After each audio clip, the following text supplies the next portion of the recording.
When life starts to crush you, when your chest tightens and your thoughts blur into static, you think it's the pressure that's killing you. But it's not. The pressure only exposes the cracks that were already there. The difference between a person who collapses under it and one who thrives within it, Machiavelli would say, is not strength, it's structure. A mind that never breaks isn't the hardest. It's the most intelligently constructed. And today, you'll see how to build one. The first thing Machiavelli understood, long before psychology ever gave it words, is that most people train for peace, not war. They prepare for comfort, not conflict. They spend their lives chasing ease, praise, and approval, all the while believing that avoiding tension keeps them stable. But pressure doesn't destroy them.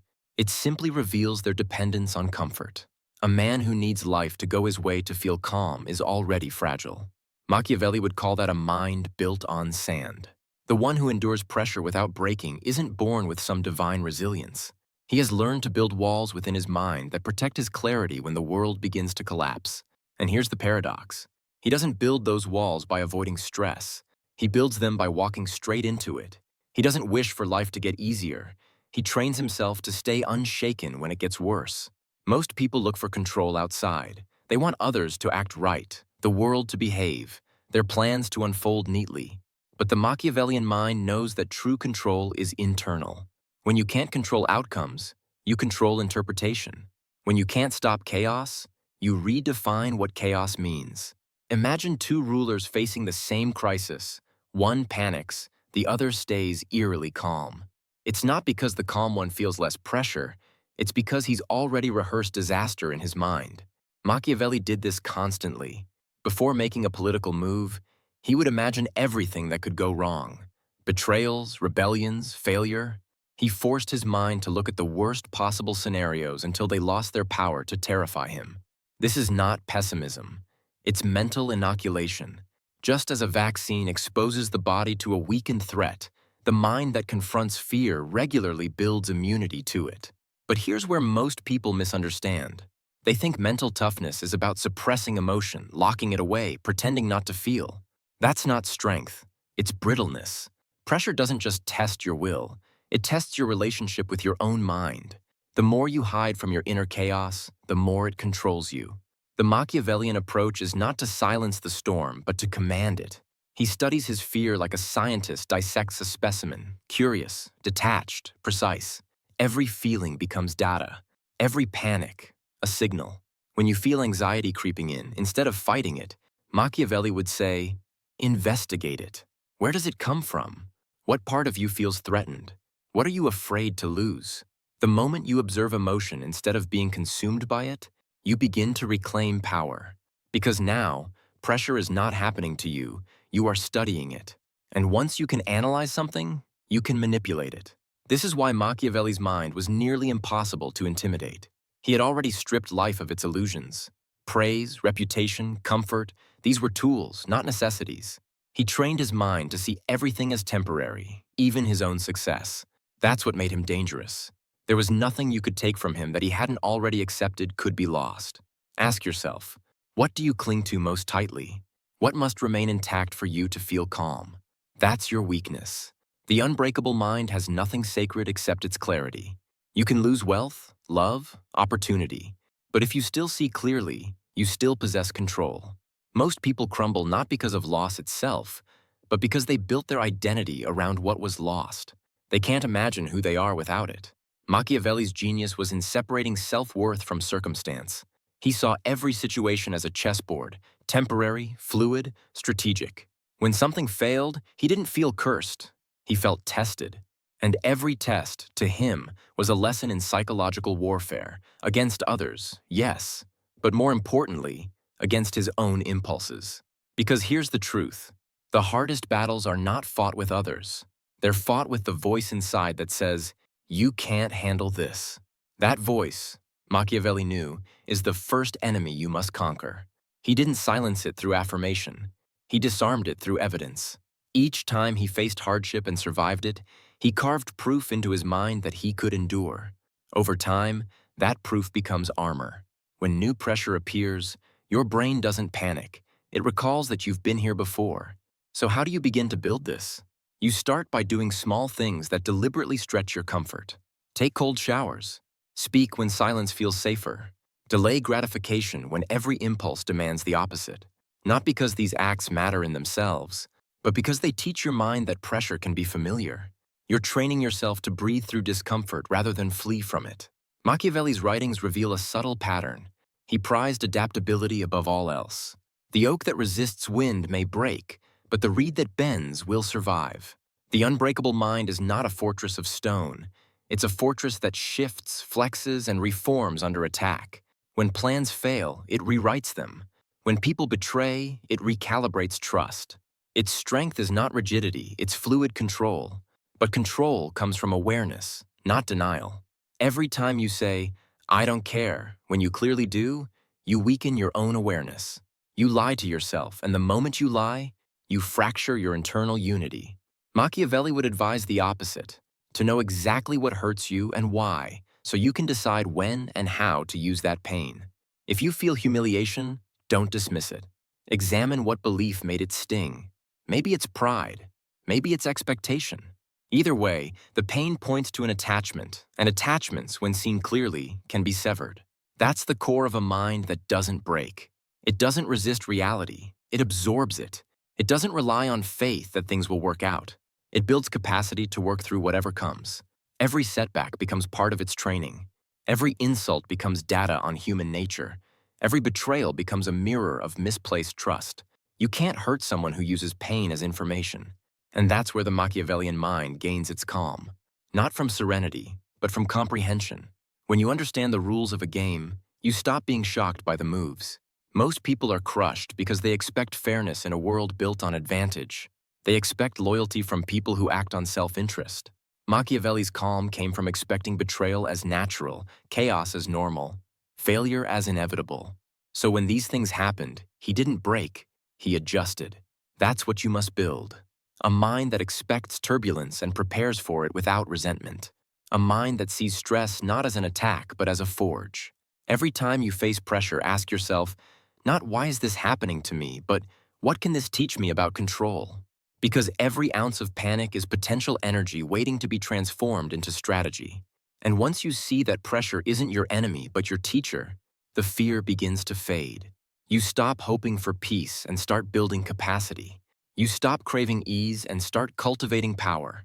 And that's when you become unshakable, not because you never feel fear, but because you've learned to make fear bow to reason.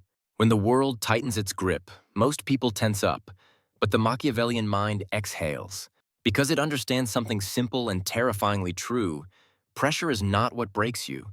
It's the illusion that you can't handle it that does. The sooner you dismantle that illusion, the closer you get to mastering your own mind. And once you master that, everything else becomes negotiable. But you can't just tell your mind to be calm. It has to be conditioned, carved into that state through deliberate exposure. Machiavelli would say that the world is a battlefield of nerves. Whoever keeps their composure longest wins. When pressure mounts, people don't lose because of external blows. They lose because they react too soon. A single impulsive move made under stress can destroy what took years to build. That's why the foundation of an unbreakable mind is restraint, the ability to pause when everyone else panics. You see, pressure compresses time. It tricks you into thinking you must act now or lose everything. But that urgency is an illusion, a weapon used by fear to make you surrender control. The Machiavellian mind understands this and stretches time back out. When the world speeds up, it slows down internally. That stillness isn't apathy, it's calculation. By not reacting immediately, you give yourself a fraction of time to regain dominance over emotion. And in pressure, even 1 second of composure is an eternity of advantage. Think of generals who win wars not because they have larger armies, but because they wait a few seconds longer before committing to a decision. Those seconds, while others lose patience, become the difference between collapse and conquest. The same is true in your life. When you feel the surge of panic, anger, or despair, that's your body begging for impulsive release. If you obey it, you lose authority over your own mind. But if you let the feeling pass without acting, you become stronger. Machiavelli would call this the art of tension management, using internal resistance to build psychological armor. But to make this real, you must train it deliberately. Begin with the smallest irritations. Traffic, delay, criticism. Each one is a micro-pressure test. Most people fail them daily, not realizing they're rehearsing fragility. Every time you explode over something trivial, you reinforce the habit of breaking under stress. The Machiavellian mind reverses this. It treats every annoyance as a sparring match for greater pressure ahead. Each small victory against irritation rewires your brain for endurance. You're not suppressing emotion. You're proving to your nervous system that discomfort doesn't dictate your behavior. There's another layer to this. The unbreakable mind doesn't measure success by comfort, but by control. When something goes wrong and you stay calm, that's not neutrality, it's domination. It's proof that you can hold the center while everything around you loses balance. Machiavelli once noted that men who appear calm in chaos are feared more than those who rage because calmness signals a deeper power, the power to calculate while others unravel. You can't manipulate the world if you can't first manipulate your own response. That's why detachment is one of the most misunderstood forms of strength. People think detachment means indifference, but it's actually heightened perception. When you detach emotionally, you don't care less, you see more. You step outside of the storm and observe patterns others can't. It's the same principle generals use in war. They climb higher to see the battlefield clearly. The mind that never breaks does the same. It climbs above its emotions to understand them instead of drowning in them. Now here's something Machiavelli would insist on. Resilience is not built in comfort, but through controlled discomfort. If you always seek peace, you weaken your tolerance for conflict. But if you routinely place yourself in mentally challenging environments, situations that stretch your patience, your uncertainty, your ego, you harden your mental structure. The key is intentional exposure, not chaos for its own sake. You simulate stress in ways that strengthen clarity instead of destroying it. For example, speak in public if you fear judgment. Negotiate with people who intimidate you. Allow criticism without defending yourself. These aren't just acts of courage. They are surgical training sessions in pressure management. Because here's what happens. Each time you stay grounded in discomfort, you're rewriting your body's relationship with stress. You're teaching your nervous system that pressure doesn't equal danger. That's the crucial shift. When your brain stops confusing stress with threat, you become nearly impossible to rattle. You don't need life to go smoothly anymore, because your composure is no longer dependent on it. Machiavelli's method, if you were to translate it into the modern world, would look like this. Stop overvaluing calmness that comes from external peace, and start cultivating calmness that comes from internal control. The world is too unstable to ever be calm on its own. Waiting for peace to feel peace is the mindset of the weak. The strong generate it from within. There's a secret Machiavellian layer to this that most people overlook. Pressure can be weaponized. Once you've built a mind that stays calm while others crumble, you gain psychological leverage. In conflict, business, relationships, whoever remains calm longest controls the frame. Others will reveal their fears, their insecurities, their mistakes, simply because they can't stand silence or ambiguity. You, on the other hand, can use that silence strategically. The one who's unshaken by tension is always steering the situation, even if they appear passive. This is why Machiavelli's advice often feels cold. It's not because he lacked emotion, but because he understood emotion's strategic cost. The more predictably emotional you are, the easier you are to control. The unbreakable mind hides its emotional signatures. When anger rises, it disguises it. When fear whispers, it doesn't respond. It's not repression, it's design. You're programming your mind to reveal only what strengthens your position. And that's what separates the powerful from the panicked. Most people reveal themselves under stress. Their tone changes, their reasoning collapses, their choices become transparent. But when you can maintain the same demeanor whether you're winning or losing, people can't read you. That mystery creates psychological dominance. Even if you're unsure inside, your composure forces others to second-guess their certainty. But composure alone isn't enough. Machiavelli would remind you that pressure must serve a purpose. It should refine judgment, not numb it. If you become emotionless, you risk detachment without strategy, stillness without direction. The goal isn't to feel nothing, it's to feel everything without being enslaved by it. That means learning to channel tension into precision. When anxiety rises, you turn it into focus. When anger appears, you distill it into motivation. When fear whispers, you use it to sharpen awareness. You don't fight pressure, you alchemize it. And that alchemy is what turns ordinary endurance into mastery. Think of a sword. Steel only becomes steel after it's been through fire, hammered, and cooled repeatedly. A weak blade cracks because it's forged too quickly or unevenly. A strong blade withstands heat because its structure was intentionally formed through cycles of pressure. The mind works the same way. The difference is whether you enter the fire voluntarily or are thrown into it unprepared. The Machiavellian mind walks into the fire first, so when life throws it later, it's already immune. If you want to see how far your own mind can go, stop measuring strength by how much you can bear, and start measuring it by how long you can stay clear while bearing it. That's the true definition of unbreakable. Clarity that survives compression. And once you build that, you'll find that pressure isn't something to fear anymore. It becomes a familiar environment, one that others dread but you dominate effortlessly. Because pressure isn't the enemy, it's the stage. And the one who can perform under it doesn't just survive, they rule. And here's the brutal truth. Most people never build a mind like this because they're addicted to relief.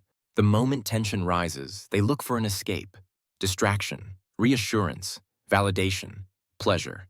But every time you chase relief instead of endurance, you teach your brain that escape equals safety, and so it starts breaking sooner. Machiavelli would see this as the greatest psychological flaw of modern people. They've built their entire mental structure around avoiding pain, but avoidance doesn't protect you. It makes you easier to manipulate. Because whoever can control your discomfort controls you. The unbreakable mind does the opposite. It courts discomfort, not recklessly, but strategically. It doesn't look for peace. It looks for stability inside chaos. This is why the Machiavellian rarely complains. He knows that the world is not obligated to make sense or feel fair. So instead of asking, "Why is this happening to me?" he asks, "What advantage can I create from this?" That question alone separates the mind that collapses from the one that grows sharper under pressure. Take betrayal, for example. Most people treat it as an emotional earthquake. They rage, despair, question everything. The Machiavellian uses it as data. Who betrayed me? Why? What weakness did I expose that made it possible? What lesson about trust does this reveal? He extracts value from loss. Because in every situation, pressure is offering you something. It's just disguised as pain. Only the unbreakable mind can see through the disguise. And you'll notice something. Once you start treating pain as information, it loses its ability to paralyze you. The sting becomes analysis. The heartbreak becomes clarity. It's not that you stop feeling, it's that feeling stops being the final destination. You don't get stuck inside it. You move through it with purpose. That's how Machiavelli approached defeat. He didn't romanticize suffering, he used it. Every humiliation, every exile, every mistake became material for mastery. The weak feel and fall, the strong feel and extract. But to sustain this, your identity must evolve. The unbreakable mind doesn't define itself by success or failure. It defines itself by control over reaction. That's the only stable identity. Everything else can be taken away. You can lose your career, your status, your relationships, even your health. But if you still command your response, you still possess yourself. Machiavelli would call that the essence of power, ownership of one's inner state. Because once you can command yourself under pressure, others can't command you. That's also why confidence in this philosophy is not about believing you'll win. It's about knowing you'll adapt, no matter what happens. The confident man doesn't predict success. He guarantees resilience. That's a dangerous kind of power, because it makes you immune to threat. People can't use fear to control you if fear no longer dictates your behavior. And when that happens, you become unpredictable. Unpredictable people are powerful because they can't be boxed in by manipulation, guilt, or intimidation. So how do you reach that state? Through a slow, deliberate transformation of how you interpret the world. Every event that once looked like chaos starts to look like a training exercise. Every emotional spike becomes a signal for awareness. You stop labeling moments as good or bad and start asking, what skill is this moment demanding of me? That reframe alone rewires your entire nervous system. You're no longer the victim of stress, you're the architect of its meaning. And meaning is everything under pressure. Without meaning, even small difficulties feel unbearable. With meaning, even great suffering becomes tolerable. The unbreakable mind doesn't need comfort. It needs a reason. That's why you'll notice that people with purpose rarely fall apart. The pressure that destroys others fuels them. Machiavelli knew this instinctively. He saw that men who act for personal comfort break easily, but those driven by purpose, power, vision, principle can endure almost anything. Their pain serves something greater than itself. But here's the hidden layer.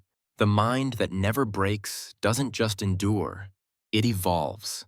Pressure forces introspection. It reveals your mental architecture, what's weak, what's strong, what needs rebuilding. And each time you survive something that once terrified you, you emerge with a new layer of confidence that cannot be faked. You realize you don't need reassurance anymore. You don't need approval, because you've seen your own endurance. You've looked at the storm and stayed standing.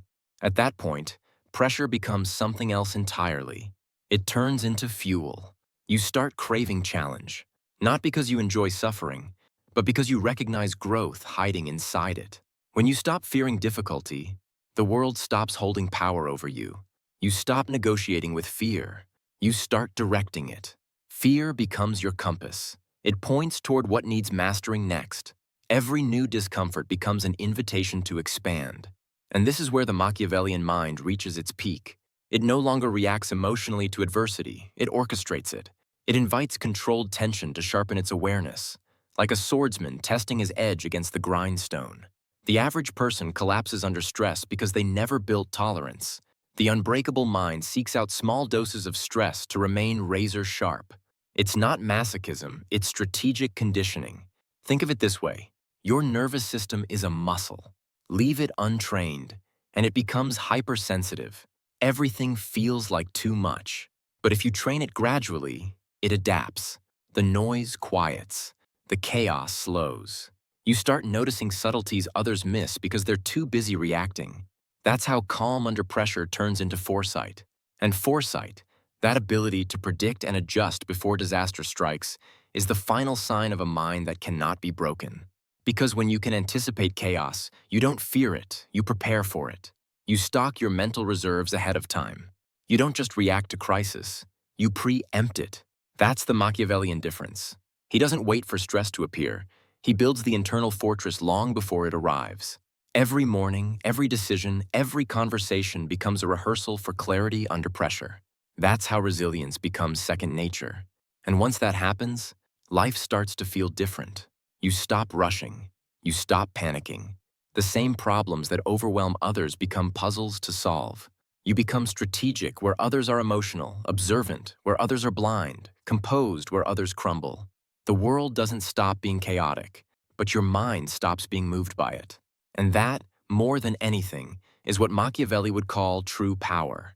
Not ruling over others, but ruling over yourself so completely that no amount of pressure can force you to betray your own reason.